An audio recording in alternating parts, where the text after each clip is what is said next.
সকাল থেকে ভীষণ শরীর খারাপ ছিল, কিন্তু তাও বেরিয়েছিলাম কারণ আমাকে যেতেই হতো, ব্লাড রিপোর্ট নেওয়ার ছিল। আর এই দিকে দেখো মামা ছিল আমাকে এগিয়ে দেওয়ার জন্য, আর মামা আর আমি গল্প করতে করতে বেশ আসছিলাম। আর দেখো সিলভারের যে কানেরটা কিনেছিলাম নতুন, তোমাদেরকে দেখিয়েছিলাম, তো ওটাই আজকে পরেছি। কেমন লাগছে জানিও কিন্তু। আর দেখো আমার স্কিনে দাগ ছোপ ভরে গেছে, তাই আর কি তোমাদেরকে দেখাচ্ছিলাম। টিপস থাকলে দেখিও। আর সব থেকে সুন্দর দৃশ্য দেখবে আজকের ভিডিওর, এই দেখো, দারুণ না? তারপর আমি অটোতে টুকুস করে উঠে পড়েছিলাম, আর আমার গন্তব্য ছিল ডায়মন্ড হারবার। পৌঁছেই আমি ভারত সেবাশ্রমে চলে গিয়েছিলাম ব্লাড রিপোর্ট নিতে। আসলে এটা নেওয়ার ছিল আমার দুদিন আগে, বাট আমি অলরেডি লেট করে ফেলেছি।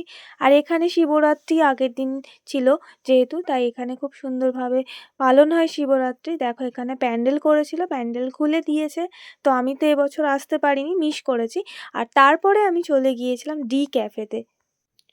আর আমরা এখানে খাবার অর্ডার করেছিলাম, ফ্রাইড রাইস আর মাশরুমের কিছু একটা আইটেম ছিল, মনে নেই কি নামটা।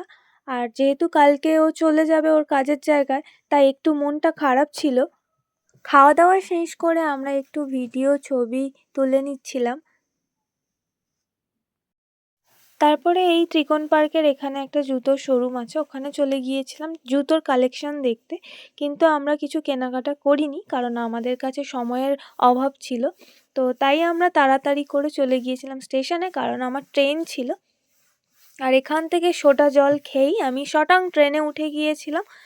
আর দ্যাটস ইট ফর টুডে। দেখা হচ্ছে অন্য কোনো ভিডিওতে। বাই।